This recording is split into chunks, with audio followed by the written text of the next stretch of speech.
महाभारत में कर्ण का जन्म एक रहस्यमयी और चमत्कारिक घटना थी, जो उनकी मां कुंती के जीवन में एक महत्वपूर्ण अध्याय बना।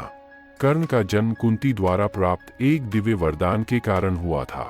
आइए जानते हैं कैसे बना एक शूल पुत्र से अंगराज कर्ण। मेरे दोस्तों, स्वागत है आपका स्पिरिचुअल वर्ल्ड में। कुंती जब एक राजकुमारी थी, तब उन्होंने ऋषि दुर्वासा की सेवा की थी। अपनी सेवा से प्रसन्न होकर ऋषि दुर्वासा ने उन्हें एक विशेष मंत्र का वरदान दिया। इस मंत्र के प्रभाव से कुंती जिस भी देवता का आह्वान करेंगी, वह देवता प्रकट होकर उन्हें संतान का वरदान देंगे। उस समय कुंती को इस मंत्र के प्रभाव का गहराई से आभास नहीं था। एक दिन कुंती ने मंत्र का प्रयोग कर सूर्य देव का आह्वान किया। सूर्य देव तुरंत प्रकट हुए और कुंती को एक तेजस्वी बालक का वरदान दिया, जो सूर्य देव के समान शक्ति और तेज से परिपूर्ण था। कुंती इस घटना से बहुत आश्चर्यचकित और डर गईं, क्योंकि उस समय वह अविवाहित थीं और समाज में एक अविवाहित स्त्री के लिए संतान होना स्वीकार्य नहीं था।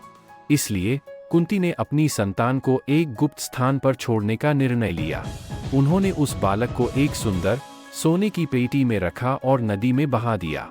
वह बालक कर्ण था, जो बाद में एक सारथी अधिरथ और उसकी पत्नी राधा द्वारा पाया गया और पाला गया।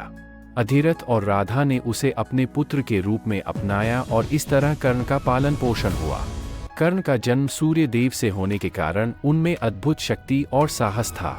उनके शरीर पर जन्मजात कवच और कुंडल थे, जो उन्हें अद्वितीय बनाते थे और हर प्रकार के अस्त्र शस्त्र से उनकी रक्षा करते थे।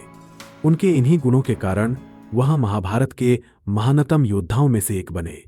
लेकिन उनका यह जन्म रहस्य उनकी पहचान और अस्तित्व में हमेशा एक त्रासदी की छाया लेकर आया।